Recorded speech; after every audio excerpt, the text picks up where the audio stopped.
Hey everyone, how are you doing? So, if you don't know Lori Harvey for her relationships, you definitely will know her for her fashion because she slays. She's definitely a queen of clean gear aesthetics, and today we're taking notes. So here are some tips on looking classy all the time, inspired by our very own Lori Harvey.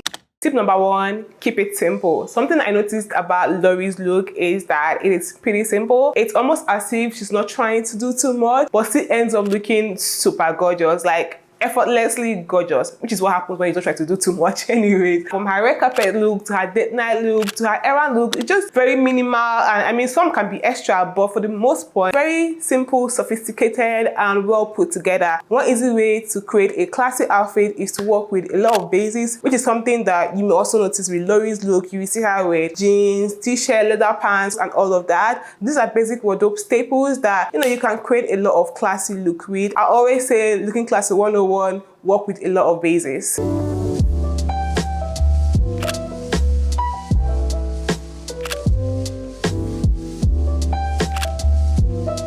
Another thing when it comes to your outfit is also to figure out what works for you. I was watching one of her interviews. She was talking about her stylist and how her stylist would want to make her do some extra things, and she was like, no, I'm not doing that. Sometimes we wear things that does not fit us just because we see our friends or somebody wearing it or an influencer wearing it. The influencer may wear it, but it may not just work for you. So figuring out what works for you and staying true to your style and your body is also an easy way to always seem to pull off a classy look, just basically understanding your style. Another thing about Lori's outfit is that she's always accessorizing. She's never not wearing her dainty earrings or sunglasses or rings. Basically, she's always accessorizing. And in case you don't know, which I think everybody knows, the accessory can make an outfit. Literally, when you throw in a sunglasses or a blazer or some dainty jewelry, it kind of just adds an edge to the look.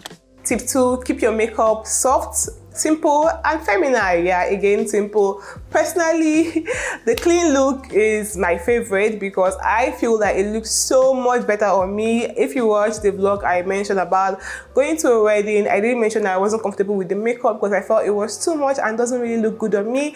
So yeah, I always kind of love my makeup simple, and apparently so does Lori. You will notice her makeup is clean, glowy, soft, and very feminine with her signature nude lips. Yeah, I also know that it also depends on what you like, but generally soft makeup are easily the best. And there's also the hair, skin, body. I was even watching somebody's story yesterday and she was like, oh, I registered for Pilates just like Lori Harvey. I'm like, okay, Lori be inspiring people. Basically, these things also contribute to you looking classy all the time. Yes, I know that looking good is expensive. I'm not going to sit here and say, oh no, you can look good on a budget. I mean, you can, but realistically, there's only so much you can do with a limited budget, but you can still try. It shouldn't stop you from trying it, because when you're prioritizing your appearance, you just look so much better and classy and cute, which is what we want. And I also love to say that the simple things do make a difference. As long as you're doing it consistently, I feel like that's where the difference actually really shows.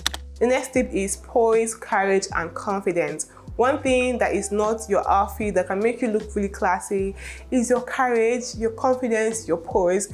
I was watching Lori's interview, and what a lot of people have to say about her in the comment section that I also noticed is that she is pretty confident, or rather she sounds very confident, and she has a really nice poise and courage, which is something that makes someone attractive. Like, we love confident guys more, we love confident women more. So literally, it's something that makes someone seem really classy and dress well, look cute and everything, but still doesn't have the same effect. Something is missing. Yeah, that's when these three things comes in. The way you carry and project yourself makes a whole lot of difference.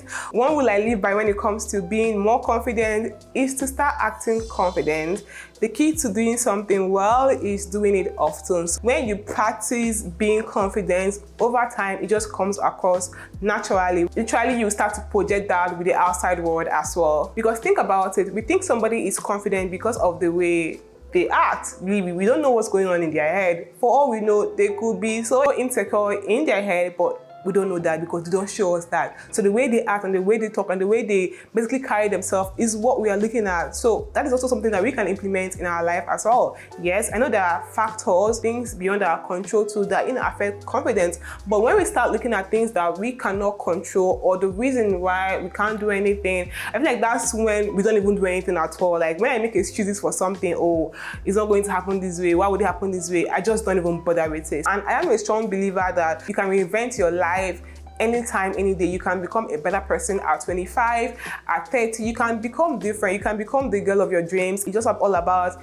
putting in the effort, because yeah, everything literally requires work. Looking good requires work. If you don't make your hair, if you don't do your nails, if you don't do your skincare, literally you will see the results of that. And also, confidence does not mean arrogance or being proud. No, it just means that you value yourself. Or yeah, everybody should value themselves, because when you don't value yourself, you tolerate a lot of things that we shouldn't tolerate, to be honest. Yes, I'm aware that social media is not real life, that someone can present themselves differently online and still be different in real life. But again, I feel like these are just excuses, to be honest, because we're not looking at their real life, we're looking at what we see, right? We don't care about what she's doing in her house. We're caring about, what we are seeing. And what we see for fact is that she looks like someone that, prioritizes her well-being. One person cannot be 100 to you, so just take inspiration from, what you think is working or what you think is good about them, and just, leave the rest, please. So yeah, basically, thank you so much for watching. I hope you enjoyed this video. Don't forget to like, subscribe, and I will see you in my next one, which is soon. Bye.